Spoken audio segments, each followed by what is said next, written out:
और खबरों की शुरुआत करेंगे बेहद अहम खबर के साथ। जम्मू कश्मीर के गवर्नर सत्यपाल मलिक का कहना है कि वादी में हालात में इस हद तक सुधार आया है कि अब हुर्रियत भी बातचीत के लिए तैयार है।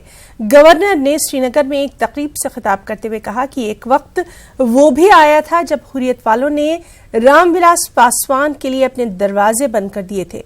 ताहम गवर्नर ने वाजे कर दिया कि हुर्रियत से बातचीत करने या न करने का फैसला मरकज को करना है। इस मौके पर सत्यपाल मलिक ने कहा कि रियासत में नौजवान मरता है तो किसी को भी अच्छा नहीं लगता। उन्होंने कहा कि मरकजी हुकूमत नौजवानों को असलधारे में शामिल करने के लिए जामे पॉलिसी तैयार कर रही है।